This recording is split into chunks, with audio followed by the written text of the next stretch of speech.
अपनी पत्नी की वकालत करो, मेरे फोन की जासूसी मत किया करो। सुमन को काम करना पसंद है तो इसमें मेरा क्या दोष? दोष तेरा है ममता। तूने सुमन को अपनी नौकरानी समझ लिया है। आज से इस घर का एक नया नियम लागू होगा। घर के काम आधे आधे बटेंगे। सुबह का काम सुमन का और दोपहर से रात तक का सारा काम, रसोई से लेकर बर्तन तक, ममता का होगा। सुमन, आज से तू एक उंगली भी नहीं हिलाएगी। अगर आज खाना शाम का तूने नहीं बनाया तो तू भी भूखी सोएगी और तेरा पति भी। सुबह के ठीक 5 बजे है। शांति सदन नाम के इस घर में शांति का दूर दूर तक वास नहीं है।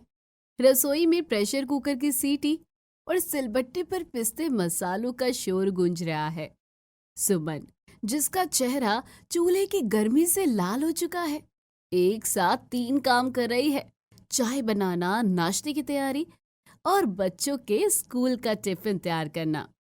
सुमन, ओ सुमन, अभी तक तुलसी में जल नहीं चढ़ा और वो बड़ी महारानी कहाँ है? क्या आज भी उसका सूरज दोपहर के 12 बजे उगेगा? माँ जी, बस 5 मिनट, चाय तैयार है।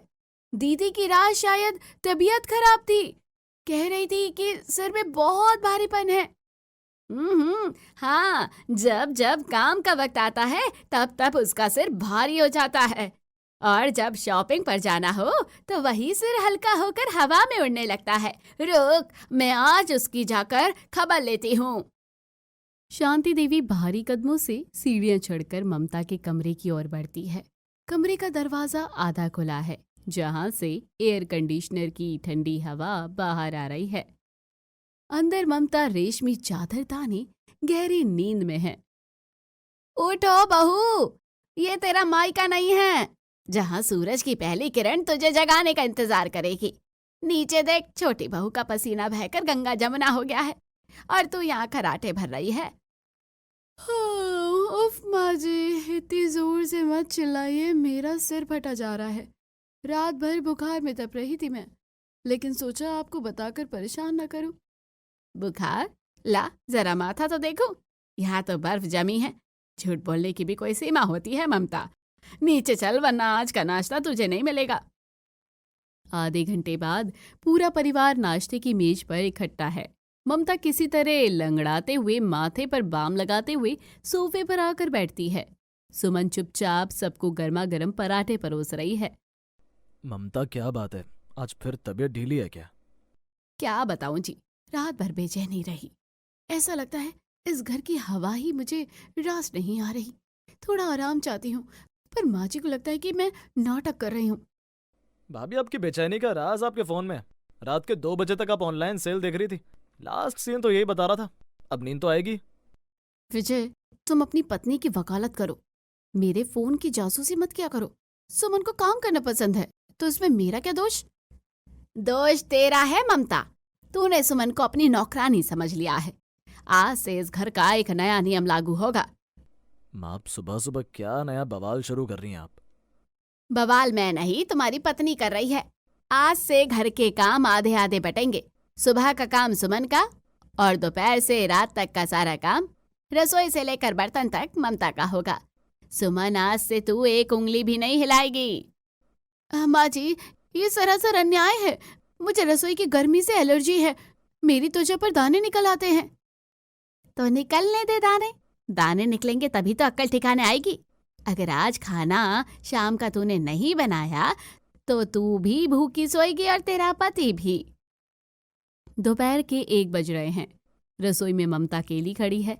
उसने स्टाइलिश एप्रन पहना है और एक हाथ में कड़छी पकड़ी है, जैसे वो कोई हथियार हो। वो चिढ़कर बर्तनों को पटक रही है। बड़ी आई अनुशासन की देवी, खुद तो कुर्सी पर बैठकर हुक्म चलाती है और मुझे यहाँ इस नरक में झोंक दिया।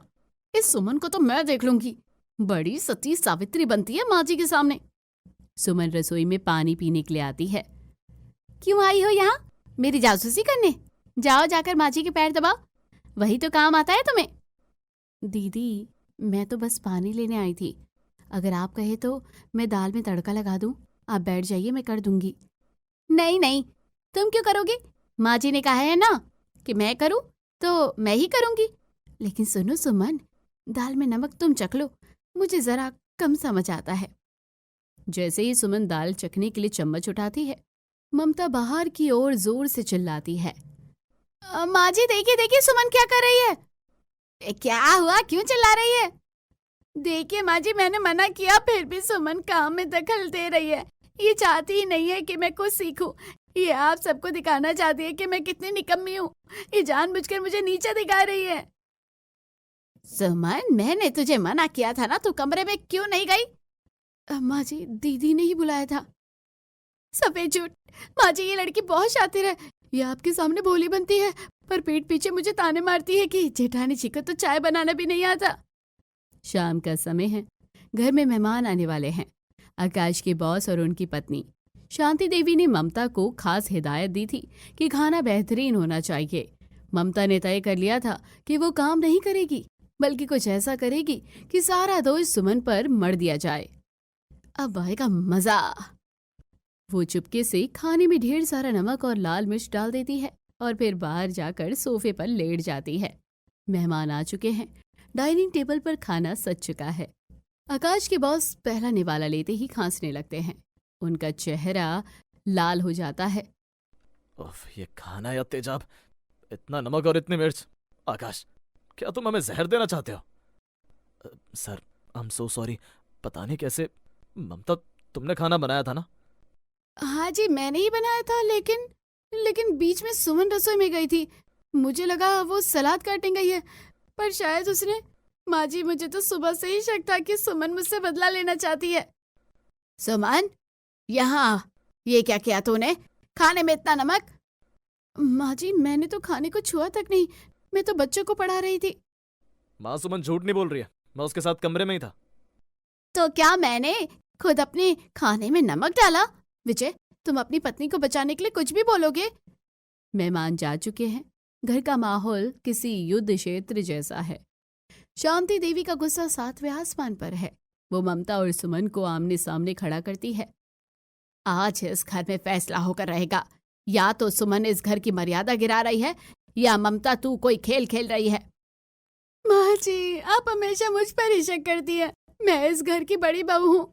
क्या मेरी कोई इज्जत नहीं? आकाश, आज फैसला कर लो, या तो ये घर या मैं इस तरह से इल्जाम सहकर यहाँ नहीं रह सकती। माँ, शायद ममता सही कह रही हो। सुमन से गलती हो गई होगी। रुकिए सब, दूध का दूध और पानी का पानी अभी हो जाएगा। भाभी, आपको शायद पता नहीं कि कल ही मैंने रसोई में छोटा वाईफाई कैमरा लगवाया ताकि बच्चों की हरकतों पर नजर रखी जा सके। ममता के चेहरे का रंग अचानक उड़ जाता है। उसके माथे पर पसीना चमकने लगता है। देखिए माँ जी, देखिए भाई साहब, रसोई में कोई नहीं है सिवाय ममता भाभी के। और ये देखिए कैसे मुट्ठी भर भर के नमक दाल और सब्जी में डाल रही हैं। सन्नाटा। कमरे में ऐसी खामोशी छा जाती है जैसे कोई तूफान आने वाला हो। तो ये तेरी असलियत।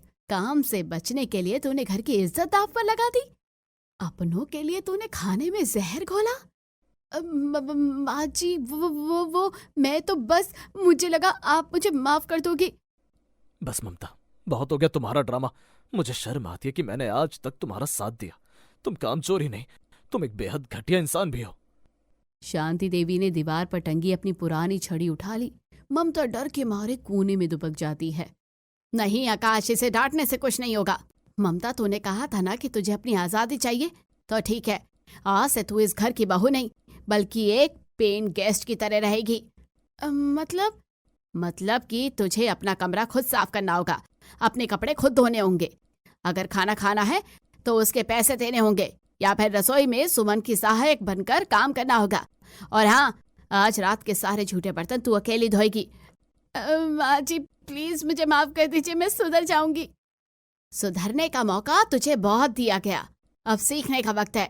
झाड़ू उठा और शुरू हो जा। रात के 12 बज रहे हैं। पूरा घर सो रहा है, लेकिन रसोई में बर्तन मांजने की आवाजें आ रही हैं। ममता, जिसके नाखून कभी पार्लर में चमकते थे, आज राख और साबुन में जूझ रही है। सुमन दूर से खड़ी उसे देख रही है। उसकी आंखों में नफरत नहीं, बल्कि एक उम्मीद है कि शायद अब ये घर वास्तव में शांति सदन बन पाएगा।